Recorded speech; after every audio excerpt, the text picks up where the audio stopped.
Hello বন্ধুরা, আজকে অনেক দিন পরে একটু স্নান টান করে পায়ে আলতা পরলাম। আলতা আগে প্রায় সপ্তাহে প্রত্যেক দিনই প্রত্যেক সপ্তাহে বৃহস্পতিবার শনি মঙ্গলবার আমি পরতাম বাঁধা ধরা, কিন্তু ইদানিং এখন আর পড়াই হয়ে উঠছে না। তো আজকে অনেক দিন পরে, আজকে ষষ্ঠী বলে একটু ষষ্ঠীর দিন মায়েরা স্নান করে মাথা টাথা ঘষে মাথায় সিঁদুর পায়ে আলতা পরে। তো আমি সব কিছু গুছিয়ে নিয়েছি পুজোর, এই যে কাঁচা দুধ, একটু দই মিষ্টি চিড়ে, আর এই যে ফল, তালের শাঁস নতুন ঠাকুরকে দেওয়া হয়নি আমার। পেয়ারা দুটো একটু ছোট, একটু অন্যরকম লাগছে, কারণ পেয়ারাগুলো আমি কিনিনি, আমার গাছের পেয়ারা। আর এই যে পুজোর সব সরঞ্জাম আমি গুছিয়ে নিয়েছি, প্রত্যেক দিনই আমি এভাবেই গুছিয়ে নিই। এই যে এক সাজি সাদা ফুল আছে, আর ধুতরা ফুল, নীলকণ্ঠ ফুল এখন একটু কমই ফুটছে, কারণ আমার নিচে গাছটা, নীলকণ্ঠ ফুল গাছটা আমার নিচে রয়েছে, তো ছাগলে খেয়ে নিয়েছে গাছটা, তাই জন্য এখন একটু কম ফুটছে। মাঝে পরে খুব ফুটতো। আর এখানে বেলপাতা, তুলসী পাতা আর দুব্বো রয়েছে। আর এই সাজিতে রয়েছে কিছু জবা ফুল, 3 রকম আছে জবা ফুল, এখন ফুটছে না। অন্যান্য জবা ফুলগুলো পিঙ্ক কালার, সাদা ফুল, সাদা জবা অনেকই আছে আমার, তো সেগুলো এখন ফুটছে না। আর এই যে কাঁঠালও ছিল, কিন্তু আমি কাঁঠাল ঠাকুরকে দেবো না, কারণ কাঁঠালগুলো ফেটে গেছে, গাছে থাকাকালীনই ফেটে গেছে। কাঁঠাল কিন্তু পেকেছে, কিন্তু আজকে আমি ভাঙিনি।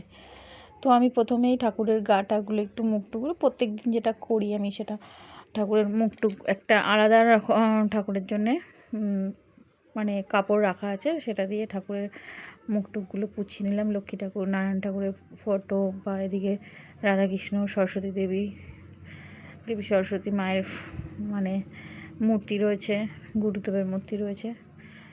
তো সব ফটোগুলো আমি প্রত্যেক দিনই পুজো দেওয়ার সময় আগে একটু, প্রত্যেক দিন ধুলো পড়ে তো একটু মুছে নিতে হয়। তো যেহেতু আমার এক হাতে ক্যামেরা রয়েছে, তাই একটু অসুবিধা হচ্ছে। এক হাত দিয়ে আমি মুছছি আর এক হাতে ক্যামেরা ধরে রেখেছি, সবাই বুঝতেই পারছো।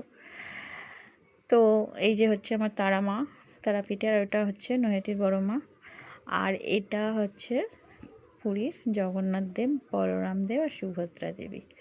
তো সবাইকে আমি একটু টুছিয়ে দিলাম, দিয়ে যেই জায়গাতে আমি ঠাকুরকে খেতে দেওয়া হয় সেই জায়গাগুলো একটু ভালো করে পরিষ্কার করে নিলাম, ধুলো পড়ে। তো প্রত্যেকটা জায়গা সুন্দর করে পরিষ্কার আলাদা একটা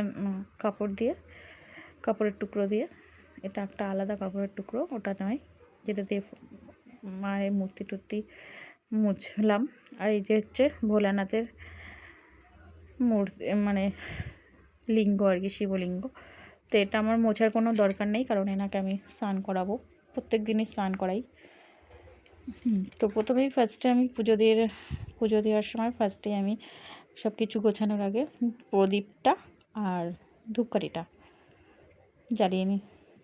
তো প্রদীপ আর ধূপকাঠিটা জ্বালিয়ে তারপরে গোছগাছ শুরু করি। এটাই নিয়ম আর কি, সকলেই বলে, বা আমিও এটাই করি। তো সব কিছু পুজোর জিনিসপত্রগুলো গুছিয়ে একটা সাইডে রেখে দিয়েছি, আর এদিকে প্রদীপ আর ধূপকাঠিটা জ্বেলে গুছিয়ে নিচ্ছি।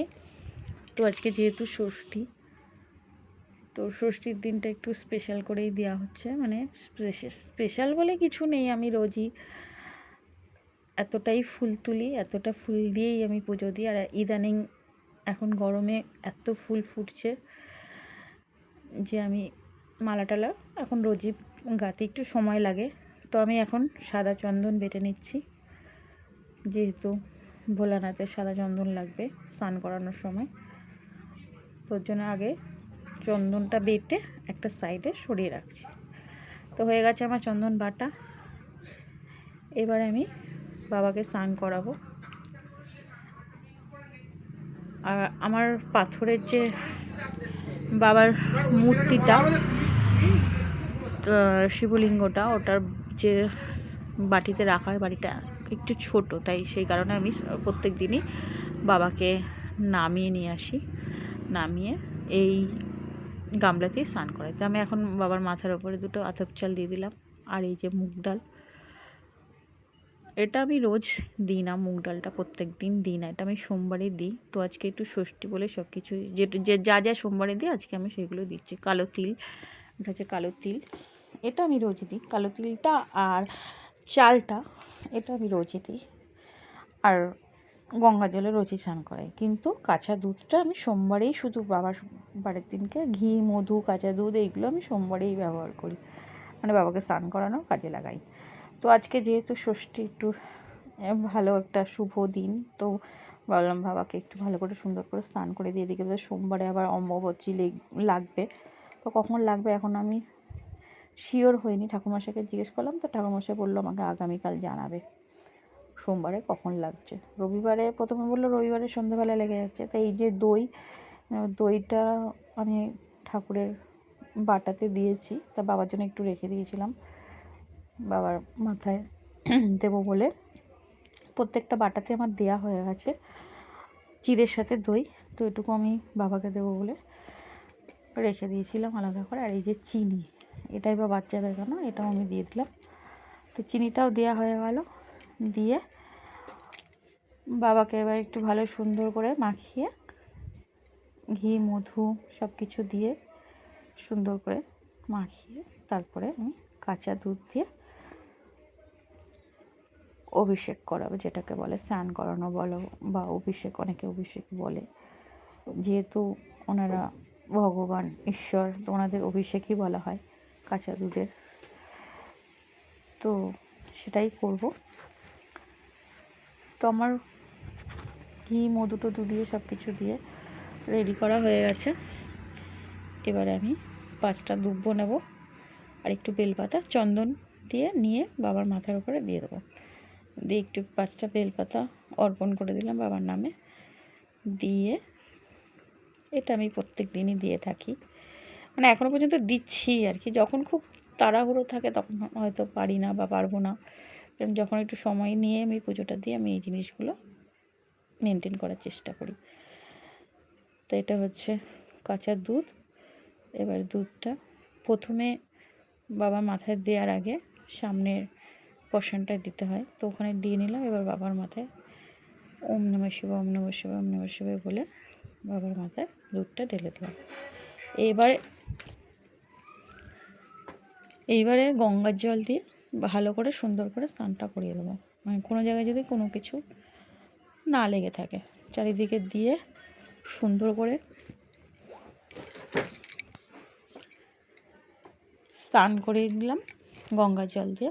2বার করে আমি জল ঢেলে দিই, কারণ প্রথমবারের স্নানটা অতটা ভালো হয় না। তো আমার ঘটিটা একটু ছোট বলে এইটা দিয়ে আমি রেগুলার স্নান করি। আমার বড় ঘটিও আছে, সেটা আমি বছরে পুজোর সময় কাজে লাগাই। তো এটা দিয়ে আমি রেগুলারই স্নান করাই 2 ঘটি জল দিয়ে। প্রথমটা একটু কোনো রকম দিয়ে, তারপর একটা ভালো করে সুন্দর করে দিয়ে এবার বাবাকে আমি বাটিতে তুলে দেবো। তারপরে আমি ফুল টুল দিয়ে মালা টালা দিয়ে সাজিয়ে দেবো। তো প্রথমে আমি এটা হচ্ছে আমার শ্বশুর শাশুড়ির ফটো। এর আগে কোনো ভিডিওতে আমি ওনাদেরকে দেখাইনি, তো আজকে দেখাচ্ছি। এই যে আমার শ্বশুর শাশুড়ির ফটো।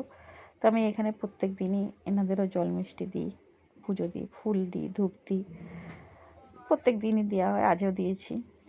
এই যে আমার এখানকার, এটা আমার পাশের ঘর, যেই ঘরে ঠাকুর থাকে সেই ঘর না, এটা আমার পাশের ঘর। এখানে আমি প্রত্যেক দিন যেভাবে ঠাকুরকেও পুজো দিই, এনাদেরকেও সেভাবেই আমি পুজো দিই প্রত্যেক দিনই। তো এই ঘরে দিয়ে আসলাম ওনাদের পুজোর কাজটা করে দিয়ে এসে তারপর আমি এই ঘরে সব কিছু গুছিয়ে একেবারে পুজো দিতে বসে পড়েছি। মালাটা আমি এখন গাঁথতে বসিনি, মালা গাঁথতে বসলে আমার প্রচুর দেরি হয়ে যাবে। ওর জন্য আমি এখন প্রথমে আমি আগে মালাটা গেঁথে নিতাম, কিন্তু ইদানিং দেখছি আমার এত বেলা হয়ে যাচ্ছে মালা গাঁথতে গিয়ে, তো ওর জন্য আমি পুজোটা আগে দিয়ে নিয়ে তারপর যেটুকু সময় আমি বসে থাকি প্রসাদ নামানোর জন্য, তখন ওই ফাঁকে মালাটা গেঁথে নিই। তো আমি জল শঙ্খ দিয়ে শুধু ভোলানাথকে বাদ দিয়ে বাদবাকি সবাইকে জল শঙ্খ দিয়ে বরণ করে নিলাম, স্নান করে দিলাম, যেটাকে বলা হয় আর কি। দুব্বো দিয়ে জল শঙ্খ দিয়ে সব ঠাকুর দেবতাকে দেখিয়ে নিলাম। তো আমার এটা কমপ্লিট হয়ে গেল। দিয়ে নিয়ে এবারে আমি প্রদীপ দেখাবো। প্রদীপ দিয়ে ধূপ প্রদীপ দিয়ে আমার পুজোটা আমি কমপ্লিট করে নিচ্ছি। তো আমার একটু সময় লাগে, আমি অত তাড়াতাড়ি দিতে পারি না সমস্তটা গুছিয়ে। আমার যেমন ফুল তোলার সময় আমার অনেকটা সময় লাগে, আমি গুছিয়ে সুন্দর করে সব ফুল তুলি। শুনেছি ফুল ফোটে ঈশ্বরের চরণে যাওয়ার জন্যে, তো সেই কাজটা তো আমাদেরকেই করতে হবে। ফুল তো একা একা ঈশ্বরের চরণে যাবে না, তো আমি গুছিয়ে ফুলটা তুলি। আমার রেগুলার সকালবেলা পাক্কা 1 ঘন্টা লেগে যায় আমার ফুল তুলতে। তো আমি ফুল টুলগুলো সুন্দর করে, এখন তো বেশি বেশি ফুল ফুটছে গরমে, তো সব ফুলই নিয়ে এসে ঠাকুরের চরণে দিয়ে দিই। আমাদের বাড়িতে মন্দিরও আছে, সেখানেও দিয়ে দিই। তো আমার পুজোটা কমপ্লিট হয়ে গেছে।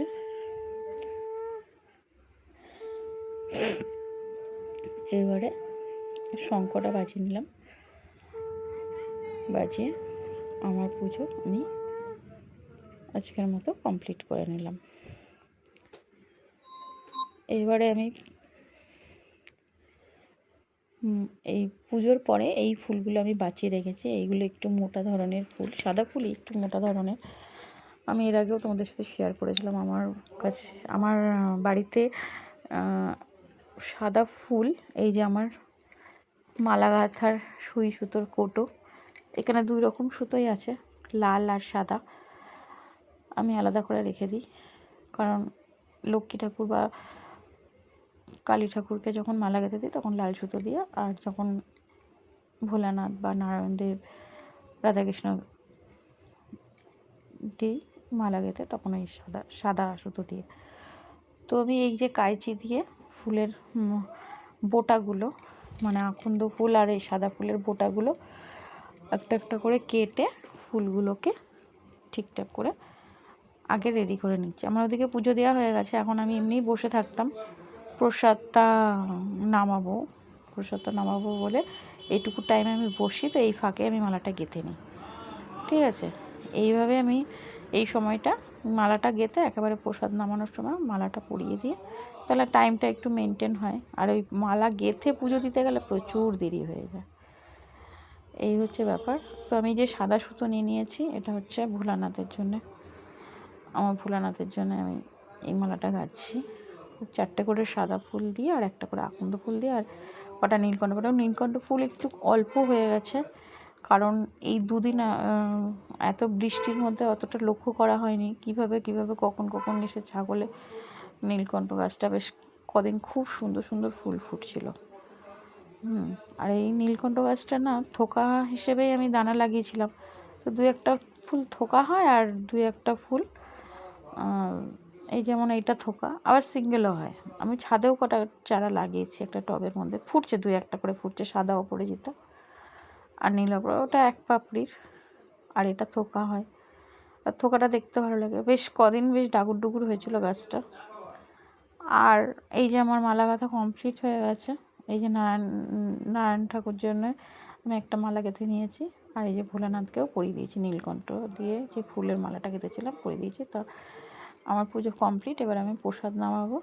এই যে ঠাকুরকে দিয়ে দিলাম, আজকে ষষ্ঠী বলে ঠাকুরকে একটু চিড়ে ভোগ দিলাম, চিড়ে দিয়ে আমটাম দিয়ে কলা টলা দিয়ে, যেভাবে আর কি ষষ্ঠীর যে বাটাটা হয় 5 রকম ফল দিয়ে সব কিছু দিয়ে আজকে পুজো আমি কমপ্লিট করলাম। এই যে বড় মা সবাইকে দেওয়া হয়েছে, দিয়ে এবার আমার পুজো কমপ্লিট হয়ে গেল। এবার এই প্রসাদ নামিয়েই দুপুরবেলাতেই আমাদের মা আর ছেলের আমার বড়মশাই বাড়ি নেই, তা আমার ছেলে আর আমি দুজনের দেখলাম আলাদা করে চিড়ে ভেজাতে লাগলো, ওটা মধ্যেই হয়ে গেল। আর এই যে পাশে বাটিতে দুধ রয়েছে, এটা দুপুরের খাবার। তো দুপুরে এই দিয়ে আমাদের হয়ে গেল খাওয়া দাওয়াটা কমপ্লিট। আর এই যে রাত্রেবেলা লুচি আর আলুর দম, এটা হচ্ছে রাতের খাবার। ষষ্ঠীর দিন যেহেতু, তো লুচি দিয়ে। তো টাটা বন্ধুরা, আজকের ভিডিও আমার এই পর্যন্তই। তোমরা সবাই ভালো থেকো আর আমার পাশে থেকো। অবশ্যই যারা আমার ইউটিউব ভিডিও দেখছো তারা সাবস্ক্রাইব করবে, আর যারা আমার ফেসবুকে আছো, আমার ফেসবুকের বন্ধুরা অবশ্যই আমাকে ফলো করে দেবে, আর অবশ্যই লাইক শেয়ার কমেন্ট করবে। তো টাটা, সবাই ভালো থেকো, সুস্থ থাকো। আমি আবার একটা নতুন ভিডিও নিয়ে আসবো। সবাই ভালো থেকো।